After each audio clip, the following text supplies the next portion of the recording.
Film directors association ఈరోజు ఈరోజే కాదు, మన దాసరి గారి పుట్టినరోజే వాళ్ళు డైరెక్టర్స్ అసోసియేషన్ పుట్టినరోజుగా మార్చుకొని ప్రతి సంవత్సరం కూడా కన్నుల పండుగగా చేసుకుంటూ వస్తున్నారు.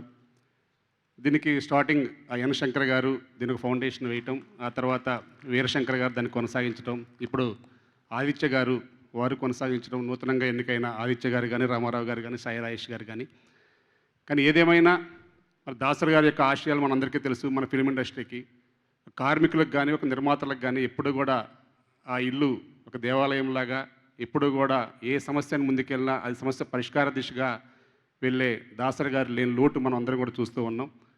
కానీ ఆ దాసరి గారి అడుగుజాడల్లో మనం అందరం కూడా నడవాలని ఎప్పుడు కూడా మన పెద్దలందరూ చెప్తారు. కానీ ఈరోజు ఒక విషయం స్మరించుకోవాలి. మేము ఈరోజు మన కార్మికులందరికీ మనకు ఒక చిత్రపురి అనేది ఉంది. దానికి దాసరి గారు ఎంత ఫౌండేషన్ వేశారో, మన ముందు మన కలెక్షన్ కింగ్ మన మోహన్ బాబు గారు కూడా ఆ రోజు ఆ చిత్రపురి రావడానికి మన కార్మికులందరూ నిలబడటానికి ఒక ప్రత్యేకంగా అప్పుడున్న కోట్ల విజయభాస్కర్ రెడ్డి గారితో మాట్లాడి కానీ వారి యొక్క కృషి ఎంతో ఉంది. కాబట్టి ఏది ఏమైనా మన కార్మికులకి మళ్ళా మోహన్ బాబు గారు లాంటి పెద్దలు, ఇంకా ఇండస్ట్రీలో పెద్దలు మన దాసరి గారి లోటు తీర్చుకుంటూ మనం ముందుకు సాగాలని ఇప్పుడే చదలవాడి శ్రీనివాస్ గారు కూడా వచ్చారు. వారు కూడా మొన్నే ఒక డైరెక్టర్స్ అసోసియేషన్ అడిగిన కోరికలన్నీ కూడా నేను తీరుస్తానని చెప్పేసి వారు మాట్లాడటం మనందరికి కూడా ఒక ఇండస్ట్రీకి ఒక ఆనందదాయకం.